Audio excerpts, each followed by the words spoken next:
आज के इस धरने के मुख्य अतिथि शोषित, वंचित, दलितों, अल्पसंख्यकों, पीड़ितों के मसीहा, हम सबके रहनुमा, पश्चिम उत्तर प्रदेश ही नहीं हिंदुस्तान में अपनी अलग मुकाम रखने वाले और हिंदुस्तान की राजनीति का अगर मैं कोई नूर कहूं तो कोई बड़ी बात नहीं है। हिंदुस्तान की राजनीति के कोई नूर हमारे बीच में बैठे पूर्व कैबिनेट मंत्री माननीय कमाल अख्तर साहब, जिन्होंने उस वक्त भी हमारा साथ दिया था। साथियों, आपको याद होगा 2020 का वो लॉकडाउन, वो कोरोना काल, जिस वक्त वर्तमान की सरकार के विधायक भी घर में दरवाजा बंद करके बैठ गए थे, लेकिन हमारे रहनुमा, हमारे नेता लगातार 1 साल जनता के बीच में रहकर जो खाने के लिए परेशान थे, भूखे थे, उन लोगों को लगातार 1 साल कोरोना काल में घर घर खाना और राशन पानी पहुंचाने का काम किया था। साथियों, मौके बहुत आएंगे बात रखने के। अब मैं चाहूंगा कि जोरदार नारों के साथ अपने नेता की अगुवाई, अपने नेता को बुलाएं और उनकी बात सुने। कमाल अख्तर, कमाल अख्तर, कमाल अख्तर, तुम संघर्ष करो, कमाल अख्तर, तुम संघर्ष करो।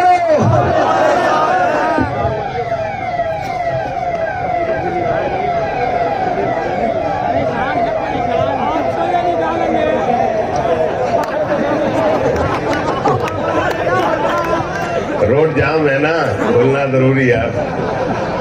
कोई बात नहीं, खुल जाएगा।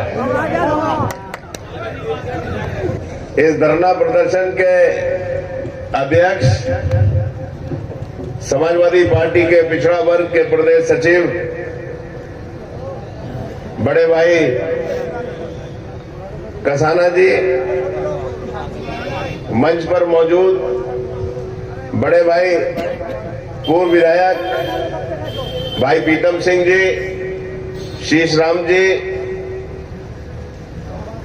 देखो भाई, मैं नाम सब लोगों के ले सकता हूं, लेकिन होता क्या है कि किसी का नाम छूट जाता है तो आदमी एक सोचता है कि साहब मेरा नाम नहीं लिया और मैं इतनी मेहनत कर कर लेकर आया हूं।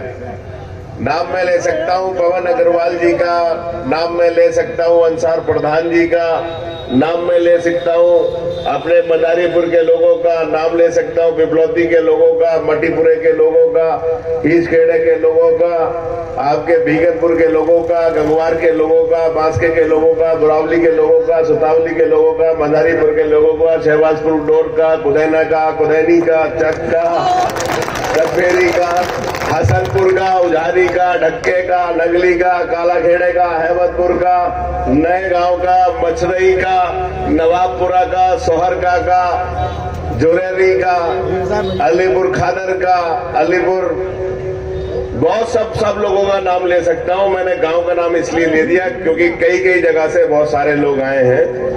हमारे डवारसी का, आदमपुर का, नंगली का, नूरपुर का, आपके रहरा का, ढक्का का, मतलब भाई पूरे क्षेत्र से सभी आए। हमारे किसान भाई, हमारे समाजवादी पार्टी के साथी मेरे सामने खड़े, इस क्षेत्र के सम्मानित हमारे किसान, सबसे पहले मैं आभारी हूं आप सब लोगों का कि आप एक बड़ी समस्या को लेकर इस धरने के अंदर शामिल होने, एक छोटे से बुलावे के ऊपर इतनी बड़ी संख्या के अंदर आए। साथियों, आप सब लोग जानते हैं कि जिस देश के अंदर हम लोग रहते हैं वो एक कृषि प्रधान देश है। यहां पर रहने वाले 95% लोग इस जमीन का सीना चीर कर 2 वक्त की रोटी अपने घर परिवार और इस देश को चलाने के लिए खेती बाड़ी से अपने 2 वक्त की रोटी पैदा कर अपना घर परिवार, अपना देश चलाने का काम करता है। हमें धरने पर बैठने की जरूरत क्यों पड़ी? हमें धरने पर बैठने की जरूरत इसलिए पड़ी कि इस लोकतंत्र में बाबा साहब ने जो हम लोगों को संविधान दिया है, उस संविधान के अंदर हर 5 साल के अंदर हम लोगों को अपने गांव का प्रधान, अपना एमपी, अपना एमएलए और अपनी सरकार चुनने का मौका मिलता है। वो जमाना और था कि जब राजा महाराजाओं के घर में पैदा होने वाले बच्चे को, जो बच्चा पागल हो, जो अंधा हो, लूला हो, लंगड़ा हो, उसको राजा मानना मजबूरी होता था। लेकिन साथियों, इस लोकतंत्र के अंदर सरकार बनाने का मौका आप लोगों के हाथ में है, और जो सियासी जमात आप लोगों के बीच में आती है और वो अपना मैनिफेस्टो, अपना कार्यक्रम, अपना संकल्प पत्र आप लोगों के बीच में रखने का काम करती है। याद करो 5 साल पहले, पौने 5 साल पहले जब भारतीय जनता पार्टी के लोग आप लोगों के बीच में आए थे, तो उन्होंने एक संकल्प पत्र अपना रखा था, और उस संकल्प पत्र को उन्होंने कहा था, ये संकल्प पत्र नहीं है, ये रामायण और गीता की तरह से है। हमने ये मान लिया कि भारतीय जनता पार्टी वाले लोग जो धर्म के नाम पर राजनीति करते हैं, हो सकता है इस संकल्प पत्र को गीता और रामायण मानकर इस प्रदेश की जनता का भला कर दें। साथियों, उसमें मांग रखी थी कि 14 दिन के अंदर हम लोग किसानों का बनने का बकाया उनके घर पर पहुंचाने का काम करेंगे। उन्होंने लिखा था संकल्प पत्र के अंदर कि हम किसानों की आय दुगनी करने का काम करेंगे। उन्होंने अपने संकल्प पत्र के अंदर लिखा था कि हम लोग महंगाई को खत्म करने का काम करेंगे। उन्होंने अपने संकल्प पत्र में लिखा था कि हम नौजवानों को नौकरियां देंगे। उन्होंने लिखा था अपने संकल्प पत्र के अंदर कि हम लोग 100 दिन के अंदर विदेश से काला धन लाकर 15 लाख रुपए आपके खाते के अंदर भेजने का काम करेंगे। उन्होंने लिखा था अपने संकल्प पत्र के अंदर कि हर साल 2 करोड़ नौकरियां आपके नौजवानों को देकर आप उसको देश के विकास के अंदर लगाने का काम करेंगे। लेकिन मैं पूछना चाहता हूं यहां पर खड़े और बैठे हुए अपने किसान भाइयों से, बताओ ईमानदारी के साथ, क्या आपके गन्ने का पेमेंट हुआ या नहीं हुआ? मैं आपसे पूछना चाहता हूं, बताओ साथियों, क्या आप लोगों की आय दुगनी हुई या नहीं हुई?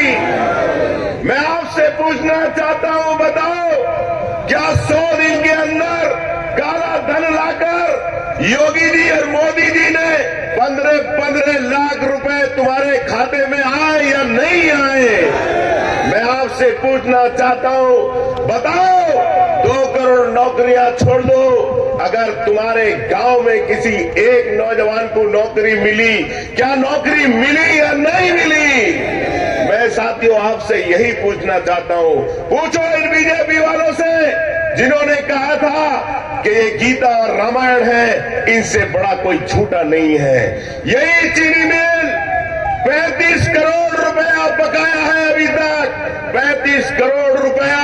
वो गरीब किसान जो रात को सोता है, रात को जंगल में अपनी जान जोखिम में डालकर सांप, बिच्छू, चोर, डकैत, शेर, चीता, इन सारे जानवरों से खतरा डालकर पूरी रात अपने गन्ने के अंदर वो लगाता है पानी, अपने गन्ने के अंदर अपनी बेटी के रखे हुए जेवरों को बेचकर अपनी खाद लगाता है, पैरासाइट लगाता है, उन्हें कीटनाशक बनाता है, और जब चीनी मिलों के ऊपर पूरी 2 दिन की रातें गुजारकर ये गन्ना चीनी मिलों के अंदर डालने का काम करते हैं। साथियों, मैं पूछना चाहता हूं, बताओ साथियों, उस किसान के साथ इस सरकार ने न्याय किया क्या? इसलिए न्याय नहीं किया साथियों, ये सिर्फ छोटों की सरकार है, ये किसानों के विरोध की सरकार है। इन्होंने किसानों को बर्बाद करने का काम किया है, इन्होंने किसानों को छलने का काम किया है। और एक बात मैं कहना चाहता हूं, कई हमारे वक्ता हैं जो बीजेपी कहती है वही बात को हम लोग आगे बढ़ाते हैं। किसान का कोई जात नहीं होती, हर किसी भी धर्म का किसान है। उसकी एक जरूरत होती है, चाहे वो हिंदू हो या मुसलमान हो।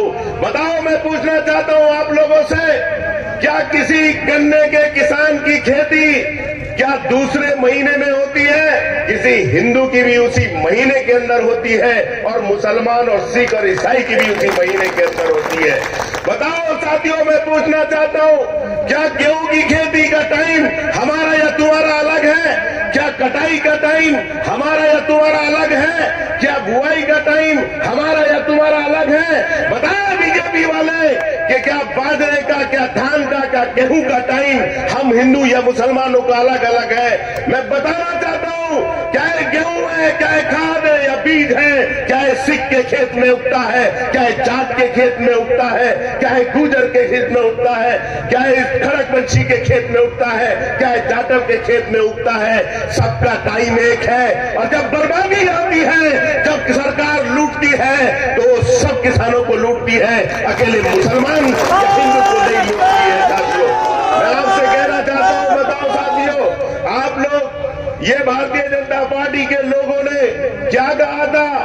आप मुझे बताओ, ये खड़े हमारे किसान यूनियन के भाई, इनकी मेहनत, इनकी रात दिन की लड़ाई, इनका संघर्ष आप लोग याद करो। माननीय मुख्यमंत्री जी इसी जिले के अंदर आए थे, और बताओ, जो इस उत्तर प्रदेश का सबसे बड़ा आदमी हो, जिसको माना जाता है कि वो मुख्यमंत्री है, तो इस 23 करोड़ जनता का संरक्षक है। इस 23 करोड़ जनता के लिए होने वाले एक एक निर्णय, उसके लिए, जनहित के लिए उसका एक एक निर्णय होता है। मैं पूछना चाहता हूं बीजेपी के लोगों से, अगर तुम शर्मदार हो तो जाओ, जाकर मुख्यमंत्री जी से जाकर कहो, और शर्मदार हो तो गन्ना किसानों से वोट मांगने मत जाना, उनसे जाकर कहना आप लोग कि जाओ, आप आए थे इसी जिले के अंदर, सैद नंगली के अंदर माननीय मुख्यमंत्री जी आए थे और कहकर गए थे कि हम लोग इस चीनी मिल की क्षमता वृद्धि करेंगे। साथियों, क्या क्षमता वृद्धि हुई? बजट खत्म, अभी एक मौका है, जाओ विधायक जी, कमाल अख्तर कह रहा है, इस क्षेत्र का किसान कह रहा है, जाकर मुख्यमंत्री जी से मिलो। अभी अनुपूरक बजट आने वाला है 4 महीने के लिए, इस क्षमता वृद्धि के लिए 350 करोड़ रुपए ही उन्हें देना है। आप 350 दिला दो, इस क्षेत्र के किसानों का भला हो जाएगा, इस चीनी मिल का भला हो जाएगा। साथियों, मैं आपसे पूछना चाहता हूं, बताओ साथियों, यहाँ पर कितने किसान बैठे? ये राजकुमार बैठा है, ये 3 बीघे का किसान है, और किसान बैठे हैं, कोई 10 बीघे का किसान, कोई 15 बीघे का किसान, कोई 25 बीघे का किसान, लेकिन उसका परिवार बड़ा है, और परिवार चलाने के लिए उसको ठेके पर खेती लेनी पड़ती है। क्या मजबूरी है? परिवार चलाना है, बेटी की शादी करनी है, बच्चे को पढ़ाना है, अपने बेटे को कहीं पर फीस देनी है, लेकिन साथियों उसकी मजबूरी है कि उसके घर में उसके पास इतनी जमीन नहीं है। ये बड़े बड़े ठेकेदार, जिनके पास बड़े बड़े जमींदार, वो जाता है उनके पास, हाथ फैलाता है कि बाबूजी मेरे पास मुझे ठेके में जमीन दे दो, और किसी को वो बाबूजी ठेके में जमीनें दे देते हैं। इस क्षेत्र में रहने वाले वो गंगा मैया के आंचल के अंदर, उस गंगा मैया के आशीर्वाद से अपने पेट पालने वाले वो हजारों किसान, जिनके पास अपनी जमीनें नहीं है और ठेके पर लेकर अपना परिवार चलाने का काम करते हैं, वो गरीब लोग। गन्ना लाखों बीघे बोया पड़ा है, लेकिन कोई चीनी मिल लेने को तैयार नहीं है। मैं आपसे कहना चाहता हूं, बताओ, गन्ने की खेती करता है, ठेके पे लेने वाला किसान फसल तैयार करता है, ठेके पे लेने वाला किसान खाद देता है, ठेके पे लेने वाला किसान उसकी कटाई करता है, किसान ढुलाई करता है किसान, और जब पेमेंट जाता है तो वो बाबूजी या साहूकार के खाते के अंदर जाता है, और उसकी मर्जी है कि वो उसको किसान को दे या ना दे, और अक्सर ऐसा उस किसानों के साथ होता है कि उसको वो लोग पैसा नहीं देते या पैसा काट लिया जाता है या उसके साथ बेईमानी कर ली जाती है। समाजवादी पार्टी मांग करती है, अभी मुख्यमंत्री जी ने ऐलान किया कि बटाईदारों का धान खरीदेंगे। बटाईदारों का धान हरियाणा और पंजाब से लाकर यहां बिक रहा था, इसलिए बटाईदारों का धान खरीद रहे थे क्योंकि इन जालसाजियों को और ब्लैक मेलियों का धान खरीदा जा सके, इसलिए बिचौलियों को अनुमति दे दी थी। अगर आप ईमानदार हो, किसानों के हमदर्द हो, तो कमाल अख्तर मांग करता है आप लोगों से कि आप जितने भी इस क्षेत्र के अंदर जो भी गरीब किसान हैं जिन्होंने बटाई पर गन्ना बो रखा है, चीनी मिल और ग्राम सेवक जाकर जांच कर ले, और अगले साल हम लोग कमाल अख्तरियां खड़े होकर कहता है, अगर समाजवादी पार्टी की सरकार बनेगी, ऐलान करता है कमाल अख्तर, अखिलेश यादव जी से अनुरोध कर अपने घोषणा पत्र के अंदर हम लोग ये तय कराएंगे कि अगले बार पर्ची के अंदर जो आदमी गन्ना जिसके खेत में बोता है वो बटाईदार है या हिस्सेदार है, अगली बार सट्टा और पर्ची उस बटाईदार के नाम पर होगी और वो मालिक को बात कर देगा, ना कि मालिक उस किसान को निकाल कर देगा। ये कमाल अख्तर आप लोगों से वादा करता है। बताओ साथियों, ये लड़ रहे हैं बहुत सारे लोग बेसिक कोटे की लड़ाई। अरे बताओ, अगर मैंने इस बार 10 बीघे गन्ना बोया तो मुझे 2 पर्ची देते हो, ठीक है 2 पर्ची दे दी, लेकिन साथियों मैंने अगली बार 100 बीघे गन्ना बो दिया, यहां मैं आकर कहता हूं भाई मेरा कोटा बढ़ा दो, वो जाकर नाप लेते हैं, गन्ने की पैमाइश कर लेते हैं, गन्ने की खेत में ले लेते हैं, लेकिन बेसिक कोटा गरीब किसानों पर नहीं बढ़ता। और क्या मजबूरी होती है, मजबूरी होकर गन्ना किसानों को कोल्हुओं के अंदर, करेशों के अंदर अपना गन्ना बेचना पड़ता है। लुटता है किसान, पिटता है किसान। मैं पूछना चाहता हूं, बताओ कितना बड़ा महान कार्य किया भाजपा सरकार ने। धन्यवाद, साधुवाद, धन्यवाद पूरी सरकार को। इस उत्तर प्रदेश के अंदर कांग्रेस पार्टी सरकार के अंदर रही, 5 मुख्यमंत्री रहे, माननीय मुलायम सिंह 3 बार मुख्यमंत्री रहे, मायावती जी 4 बार मुख्यमंत्री रही, बीजेपी के भी मुख्यमंत्री रहे, लेकिन साथियों ये पहले मुख्यमंत्री हैं जिन्हें 4 साल तक पता ही नहीं चला कि गन्ने के किसानों के रेट बढ़ने चाहिए या नहीं बढ़ने चाहिए। साथियों उन्हें पता है गन्ने के रेट 4 साल नहीं बढ़े, 4.5 साल नहीं बढ़े, और जब बाबा जी को पता चल गया कि अब मैं जाने वाला हूं तो उन्होंने कहा पेमेंट तो अगली सरकार दे देंगे, इस बार इन गन्ने के किसानों को बेवकूफ बनाकर 25 रुपए बढ़ा देते हैं। साथियों 25 रुपए, पेट्रोल महंगा कर दिया 40 रुपए, डीजल महंगा कर दिया 50 रुपए, और आपने सरसों का तेल महंगा कर दिया 100 रुपए।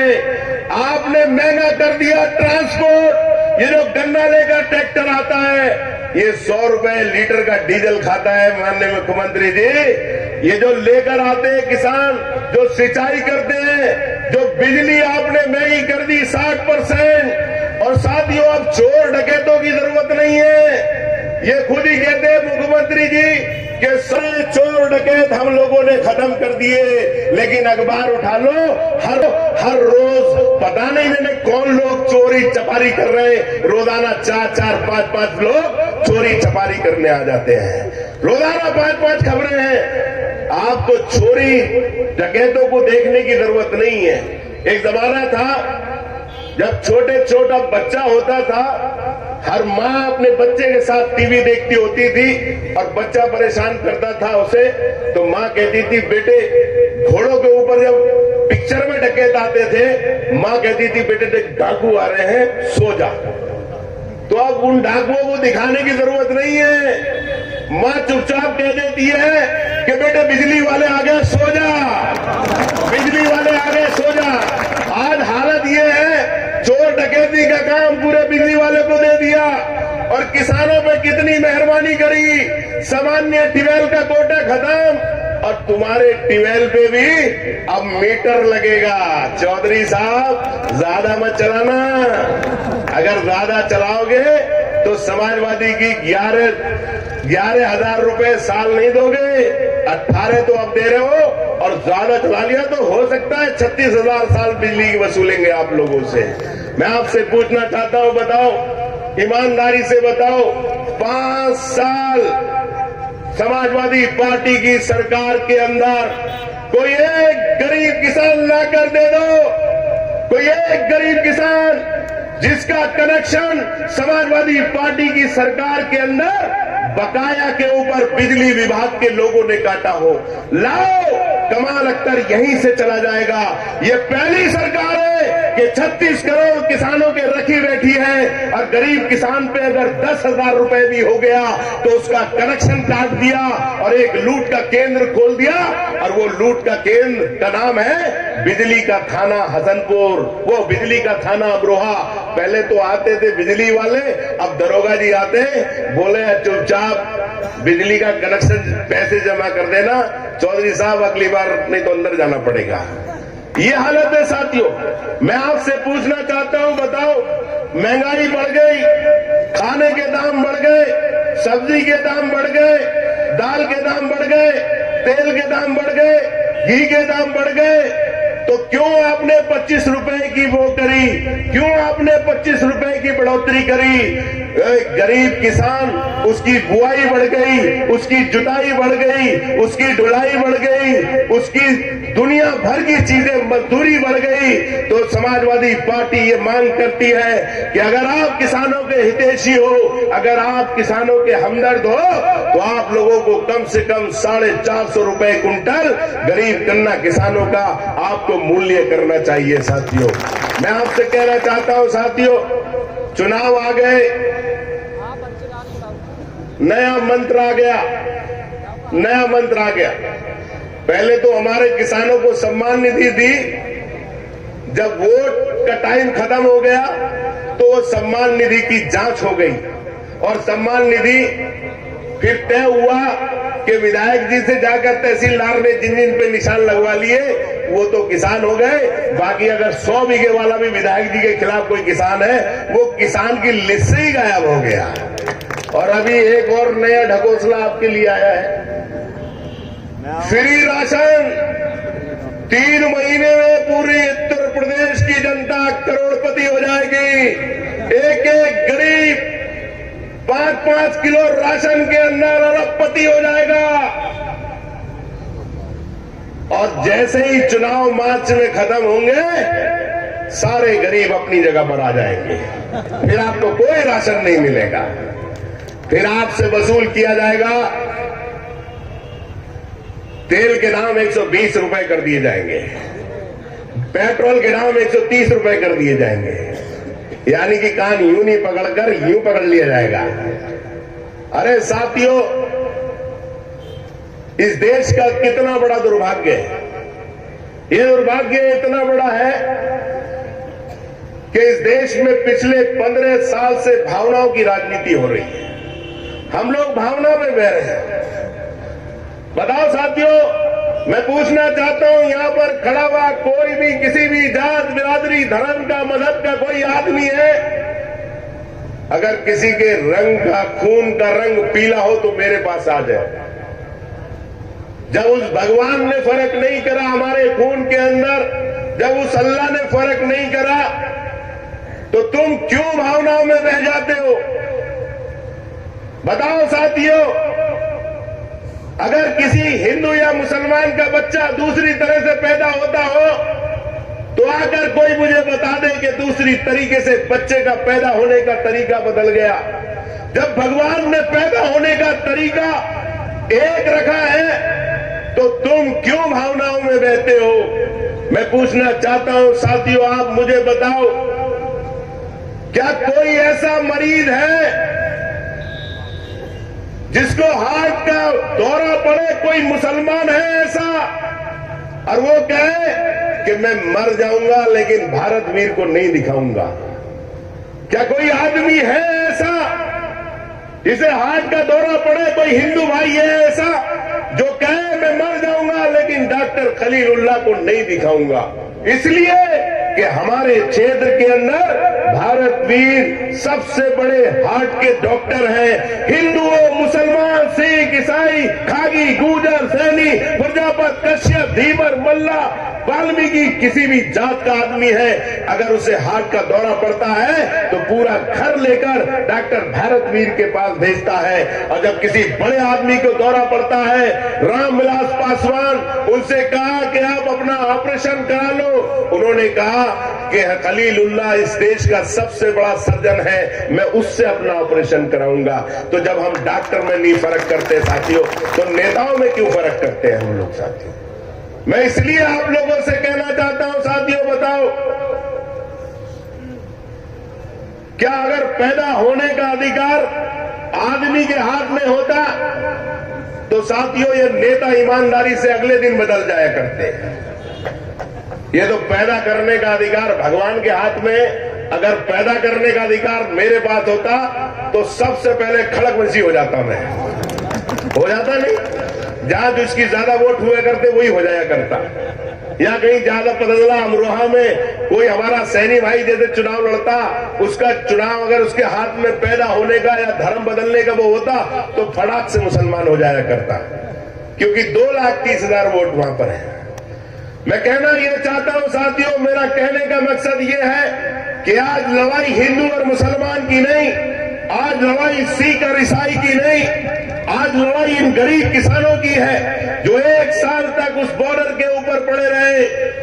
700 किसान जिस दुनिया से चले गए, इस देश के प्रधानमंत्री को, इस उत्तर प्रदेश के मुख्यमंत्री को, उस गरीब के घर एक दिन भी जाकर श्रद्धांजलि देने, यहां तक मुख्यमंत्री छोड़ दो, प्रधानमंत्री छोड़ दो, कोई एक मंत्री का नाम बता दो, एक विधायक का नाम बता दो, एक विधायक का या एक जिले के अध्यक्ष का नाम बता दो जो उस गरीब किसान के घर गया हो और उससे जाकर कहा हो कि गरीब किसान तू ठंड के अंदर मर गया, तू भूख से मर गया, ये 5 लाख रुपए की मदद समाजवादी ये सरकार ने तुझे भेजी है। कोई नहीं बता सकता। अखिलेश यादव जी ने ऐलान कर दिया, अगर समाजवादी पार्टी की सरकार आएगी तो एक एक किसान, जो गरीब किसान मर गए 700 किसान, उनके घर पर समाजवादी पार्टी के मुख्यमंत्री के तौर पर 25-25 लाख रुपए उसके घर पर पहुंचाने के काम करेंगे। हम लोग किसानों की हमदर्द है साथियों। मैं कहना चाहता हूं आप लोगों से, आज सवाल उस गरीब किसान का है। अरे एसडीएम साहब को 2 आदमी ले आओ, मेमोरेंडम लेना, तुम बैठे रहना, 2 आदमी ले आओ जाके, फैसल एसडीएम साहब को ले आ, मेमोरेंडम देते हैं, भाषण हमारा 5 मिनट 10 मिनट का और है, बुला लो। तो साथियों मैं यही कहना चाहता हूं आप लोगों से कि आप लोग, ये किसान है बेचारे, इनकी पर्ची मिलती है, पता चला कि रात को पर्ची डालने आते हैं यहां पर। क्या है सरकार की तरफ से डायरेक्शन? सरकार की तरफ से डायरेक्शन है, आइए आइए जगह दे दो थोड़ी एसडीएम साहब को, आ जाइए एसडीएम साहब आ जाइए। मैं आप लोगों को जो मेमोरेंडम हम लोगों ने लिखा है वो पढ़ के सुना देता हूं और एसडीएम साहब को दे देता हूं, क्योंकि कोर्ट में जाना है।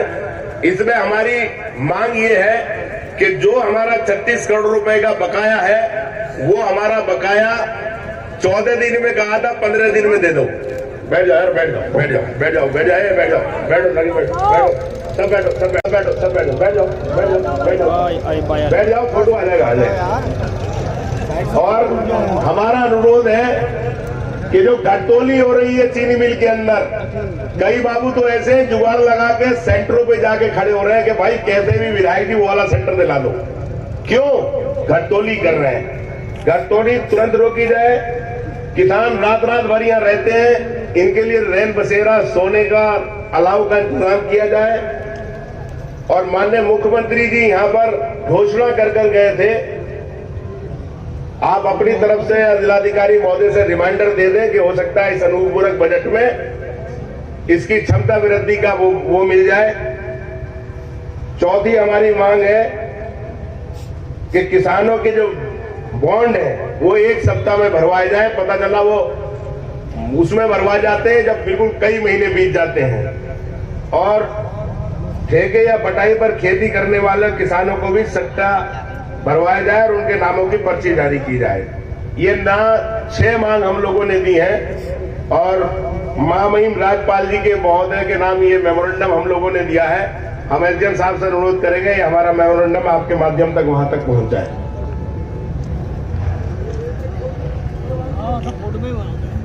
बैठ जाओ यार, बैठ जाओ 2 मिनट बैठ जाओ, सब आ जाएगा, बैठ जाओ। अली भाई बैठो, हो गया, बहुत बहुत धन्यवाद, थैंक यू। हाँ बिल्कुल बिल्कुल। तो साथियों मैं आप लोगों से कह रहा था, नए नए एजेंडे सरकार लेके आ रही। क्या कह रही है कि हमने भूमाफिया राज खत्म कर दिया, हमने भूमाफिया राज खत्म कर दिया, हमने गुंडा राज खत्म कर दिया। मैं कहना चाहता हूं उत्तर प्रदेश की सरकार को, माननीय मुख्यमंत्री जी को, आप गलत कहते हो।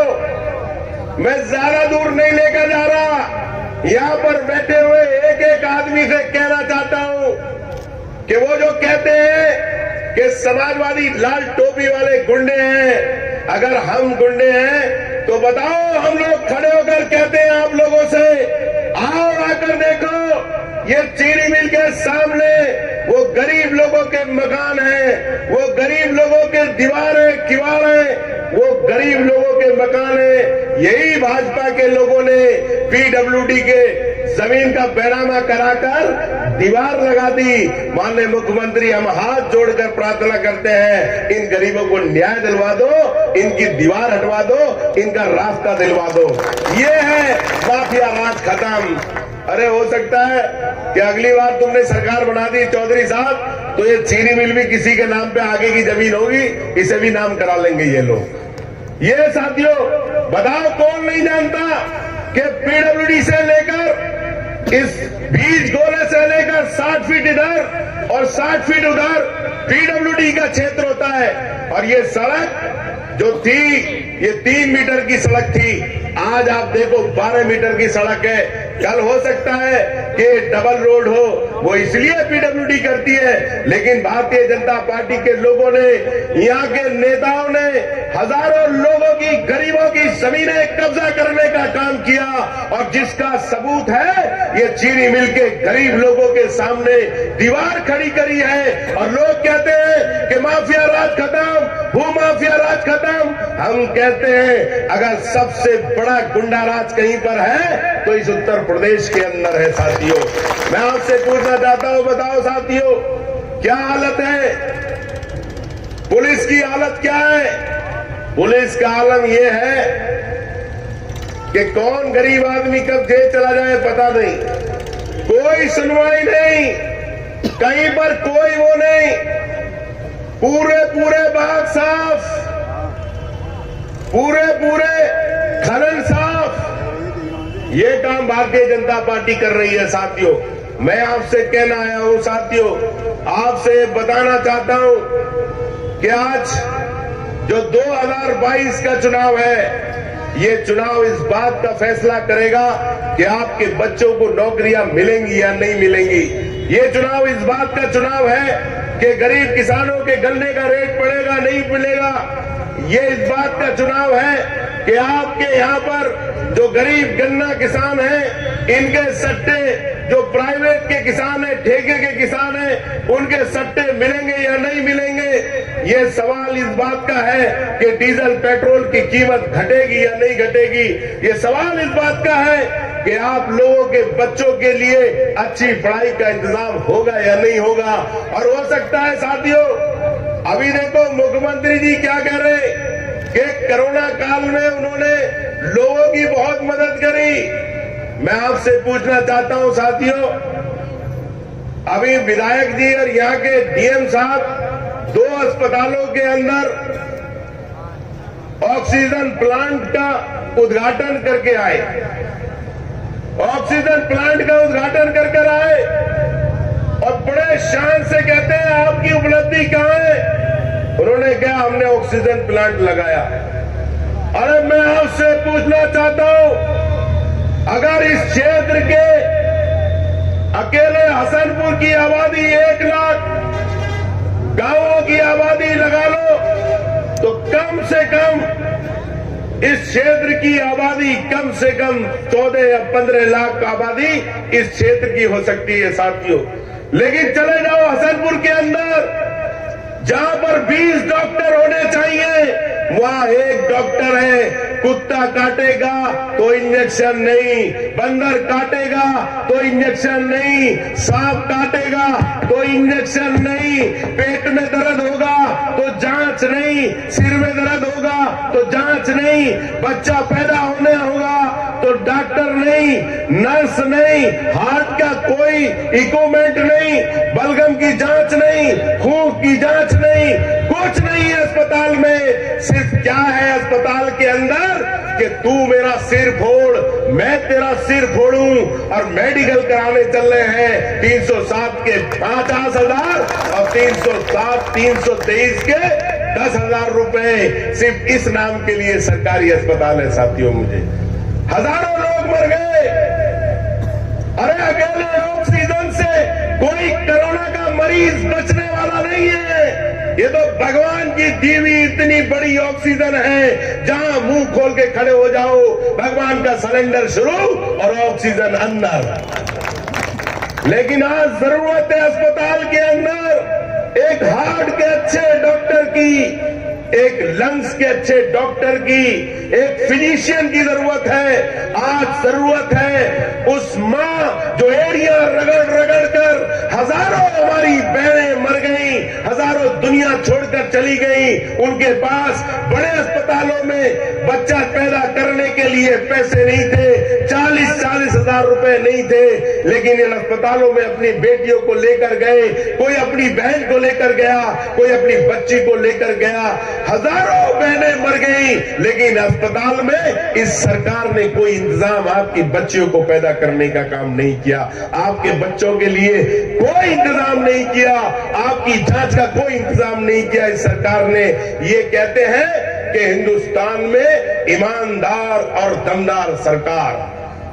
कितनी ईमानदार सरकार है?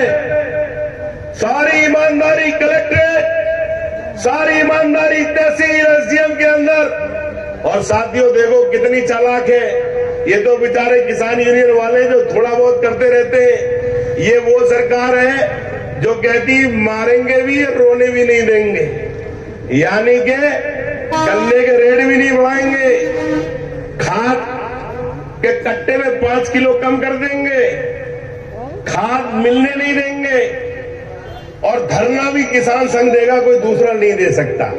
ये किसान संघ आप जानते हो कौन है?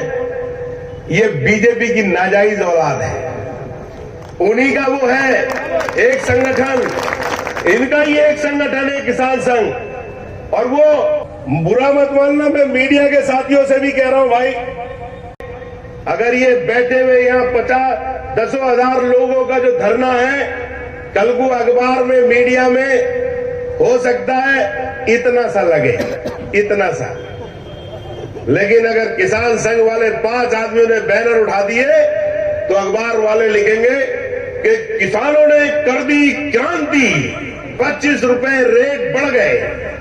ऐसे कर देंगे जैसे अगर किसान संघ तुम्हारी आवाज नहीं उठाता तो शायद हो सकता है विपक्ष वाला कोई आपकी आवाज ही नहीं उठाता।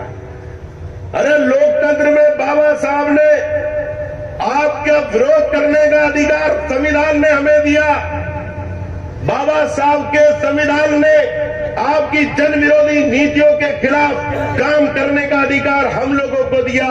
याद करो साथियों, ये वो हिटलरशाही सरकार थी जिस हिटलरशाही सरकार ने जब किसानों के बिजली का बिल बढ़ाया गया, जब गरीबों की बिजली का बिल बढ़ाया गया, और साथियों किसी समाजवादी पार्टी के लोगों ने धरना लगाने की कोशिश करी तो उनके घरों पर पुलिस को बिठा दिया गया।